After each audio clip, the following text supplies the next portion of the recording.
Petrol और diesel के दाम फिर से बढ़ गया है। ब्रेकिंग न्यूज, इस वक्त की बड़ी खबर आपको बता रहे हैं। अमेरिका ईरान के बीच चल रही जंग के कारण अंतर्राष्ट्रीय बाजार में क्रूड ऑयल की कीमत में भारी उतार चढ़ाव देखने को मिल रहा है और इसी बीच सरकारी तेल कंपनी ने पेट्रोल और डीजल की कीमत में लगभग 90 पैसे प्रति लीटर की और बढ़ोतरी कर दी गई है। यानी कि पहले पटना में पेट्रोल की कीमत 108 रुपए प्रति लीटर थी, लेकिन अब दाम वही रेट बढ़ने के बाद लोगों को 1 लीटर पेट्रोल के लिए 109 रुपए प्रति लीटर देने होंगे। वही डीजल की कीमत 94 रुपए प्रति लीटर पहले थी, जो बढ़ोतरी के बाद 95 रुपए प्रति लीटर हो गया। तो बड़ी खबर आपको बता रहे हैं, 90 पैसे। अगर कच्चे तेल की कीमत में लंबे समय तक तेजी बनी रहती है तो पेट्रोल और डीजल की कीमतें और भी बढ़ाई जा सकती है। जी हां, और दाम बढ़ सकते हैं। तो तैयार रहिए महंगाई झेलने के लिए, जब आपकी जेब पर ढीली हो सकती है जेब। अब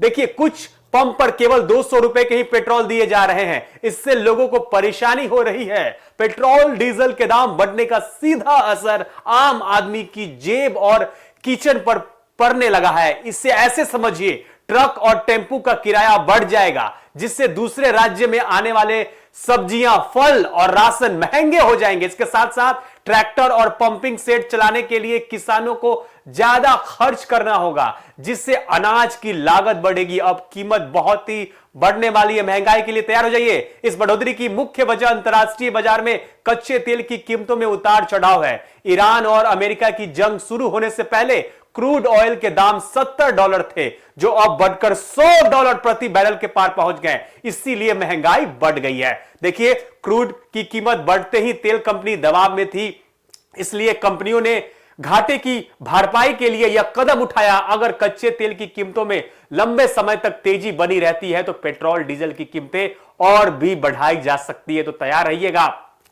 तेल की कीमत क्यों बढ़ाई जाती है यह तो आपको पता ही होगा। पहले बता दें कि अंतर्राष्ट्रीय बाजार से खरीदे गए बैरल के हिसाब से प्रति लीटर तेल की कीमत तय होती है। जी हां, दूसरा बात करें तो रिफाइनिंग और कंपनियों का जो चार्ज है, जी हां, केंद्र सरकार की एक्साइज ड्यूटी है। रिफाइनरी से निकलने के बाद केंद्र सरकार इस पर एक्साइज ड्यूटी यानी कि उत्पाद शुल्क और रोड सेस लगाती है। यह देश भर में सभी राज्यों के लिए समान होती है, इसलिए यह बढ़ती है। देखिए, डीलर कमीशन होता है। उसके बाद और बता दें आपको कि राज्य सरकार का वैट यानी कि वैल्यू एडेड टैक्स में सबसे आखिर में लगता है। राज्य सरकार अपने हिसाब से वैट या लोकल सेल्स टैक्स लगाती है।